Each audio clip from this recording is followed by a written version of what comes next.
You're not lazy. Your brain may just be overloaded. Not by one huge problem, but by 100 tiny signals, messages, noise, small decisions, people needing something, and one more thing to check. By the end of the day, the important task is still waiting, and you start wondering if something is wrong with you. Maybe you did a lot. You answered, handled, reacted, and kept up. But you did everything except the one thing that needed your full attention. By evening, your body is tired, but your mind is still running. So, the fear becomes quiet. Did I become lazy, less disciplined, less capable? Probably not. Your brain may have spent the day switching and preparing for the next demand, with too little protected time to focus or recover. In this video, you'll learn 5 ways overstimulation makes normal work feel heavy, plus one 10-minute reset you can try today. Pick one avoided task as you listen. We'll come back to it. Reason 1. Your attention is never fully off duty. Think about a normal morning. You sit down to focus. A message appears. Someone asks a quick question. Then you remember one errand you forgot to handle. None of these moments feels serious on its own. But each one forces your brain to drop one mental thread and pick up another. When you come back, you have to remember where you were, recover the next step, and rebuild the focus that was starting to form. And sometimes, no interruption even happens. Part of your attention simply stays on standby, waiting for a reply, listening for noise, or tracking an unfinished responsibility in the background.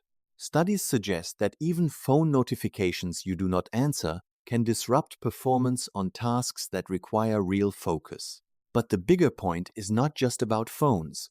People, noise, alerts, and open responsibilities can all keep your attention partially engaged. Sometimes your focus gets interrupted. Other times, it never fully arrives. You did a lot today, but your attention never got one clean lane. Try one protected window today. 25 minutes, one task, fewer alerts, and one place to write down anything that tries to pull you away. The goal is not perfect silence. It is giving your brain enough stability to settle into one thing. But focus is only half the story. Even after work stops, many breaks still give the brain no real chance to recover. Reason 2. Your breaks aren't giving your brain a break. Here's the difference. A break from one task is not always a break from demands. You close your laptop for lunch, but keep checking messages while you eat. You leave work, but spend the drive replaying a difficult conversation. You get 10 quiet minutes at home, then use them for dishes, dinner, appointments, and forms. That is not always rest. Sometimes it is just switching from job work to life work. Your activity changed, but your brain never got a clear stopping point. That is not recovery. That is task switching in disguise. Here's the checkpoint. When was your last real break? Not a scroll, not a different kind of work, a real drop in input. A break does not have to be long or perfectly peaceful. It just needs to contain less input than the period before it. So test one low-demand pause today.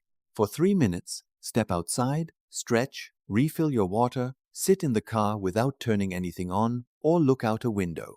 No productivity goal, no lesson to learn, nothing to catch up on. You are not wasting 3 minutes. You are creating a clean space between two sets of demands. And when every quiet moment gets filled immediately, another pattern starts to show up. You may stop staying with things long enough for interest to grow. Reason 3. You keep leaving before interest can grow. After a long day, you finally decide to relax. There is laundry to fold, lunch to prepare, or one small email you meant to answer. But first, you open a streaming app. One show looks too serious. Another starts too slowly. You check a trailer, scan the reviews, and switch again. 20 minutes later, you still have not chosen anything. You did not finish the small task, and you do not feel rested either. The obvious explanation is that nothing was interesting enough. But research on digital switching suggests the opposite may be true. People who repeatedly switched or skipped through online videos often felt more bored and less absorbed than people who stayed with one video. In other words, the search became the boredom. Interest is not always immediate. A story needs time to build its world. Music needs time to create a mood. A walk can feel restless before your mind begins to settle. So try this small test. Choose one show, article, walk, meal, or quiet activity, and stay with it for 10 minutes without skipping, checking reviews, or adding a second screen. You are not forcing yourself to enjoy something bad. You are giving your attention enough time to discover whether there is something worth enjoying. Sometimes life is not boring. Sometimes you keep leaving before interest has a chance to arrive. And this pattern does not only change how you relax, it can also change which tasks feel worth doing at all. Reason 4. Easy rewards make slow work feel less worth it. Procrastination doesn't always look like doing nothing. Sometimes it looks like answering easy emails instead of writing the important proposal. It looks like reorganizing your desk before updating your resume. It looks like rewriting your to-do list instead of starting the project. You're active. You may even feel productive. But the one task that matters still hasn't moved. Why? Because easy tasks pay quickly. They offer closure, visible progress, or the relief of checking something off. Meaningful work often asks for effort before it gives anything back. That doesn't mean your brain hates hard work. It means your brain notices the price of beginning. This is why you can look busy all day and still feel like you failed. Now bring back the task you picked at the beginning. Is it actually impossible? Or is the first step too vague, too slow, or too unrewarding to begin? That distinction matters because your brain often needs a smaller finish line, not a bigger lecture. Don't update the resume. Write the first bullet point. Don't clean the apartment. Put away 5 items. Don't finish the presentation. Build the first slide. The first small completion turns the task from an abstract burden into visible progress. Your phone may make easy alternatives more available, but it didn't invent this pattern. The deeper issue is letting meaningful work compete with easier forms of completion all day. And when the day ends, that same pull toward one more easy activity can steal time from the recovery your brain needs most. Reason 5. Stimulation follows you into bed. Your workday can end while your brain continues working. You turn off the lights, but you're still replaying a conversation, calculating tomorrow's schedule, or thinking about something you should have said. Maybe there is family logistics to discuss. Maybe the house is noisy. Maybe a suspenseful show leaves your body alert. Then you reach for your phone because your mind already feels restless. Sometimes the screen creates the stimulation. Other times, it is simply where an overstimulated mind goes when it does not know how to stop. The issue isn't only blue light. It is whether your brain is still receiving signals to notice, decide, react, or solve. This is one more way overstimulation can make you look lazy the next day. It borrows energy from tomorrow. You wake up tired, so ordinary effort feels heavier. You choose easier tasks and higher stimulation just to get through the day. Then evening arrives, and you need recovery, but you're still carrying the day into bed. The cycle begins feeding itself. Create a short closing ritual instead of demanding instant sleep. Spend the final 15 or 20 minutes doing something that tells your brain the day is no longer asking for a response. Prepare tomorrow's clothes. Take a shower. Stretch. Dim the room. Write unfinished thoughts on paper. You aren't trying to force your mind to become empty. You're showing it that nothing else needs to be solved right now.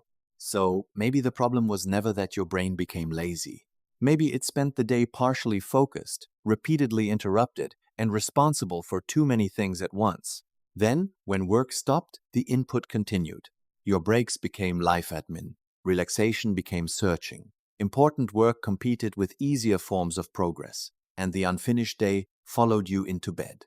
Technology can intensify that cycle, but the deeper problem isn't one device. It is a life with too many inputs and too few real stopping points. Your brain still knows how to focus. It still knows how to become interested. And it still knows how to recover. But those abilities need something modern life rarely provides automatically. Enough uninterrupted time to fully engage and enough quiet space to fully let go. Your brain is not refusing to work. It may be asking for fewer open loops. If you have ever felt busy all day but still behind, rested but not recovered, bored while switching, or productive while avoiding the real task, try one 10-minute reset. Choose a time today when your brain would normally be pulled in several directions. For 10 minutes, remove one source of interruption and choose one slow activity. Finish a small task. Eat without multitasking. Walk without filling the silence. Or stay with one piece of content without switching. Before you begin, notice if your mind feels scattered, heavy, restless, or impatient. Then check again when the 10 minutes are over. You aren't testing perfect focus. You're testing what changes when your brain no longer has to scan for the next demand. If you want, leave one sentence in the comments. Before the reset, my mind felt. After 10 minutes, it felt. The change doesn't have to be dramatic. A little calmer counts, clearer counts, even slightly less resistant counts. Because rebuilding attention doesn't begin with punishment or removing every enjoyable part of life. It begins with giving your brain one experience of doing less and discovering that less can sometimes feel better. For more simple ways to build a calmer mind, stronger focus, and quiet confidence, stay with simple brain habits. One small brain habit at a time.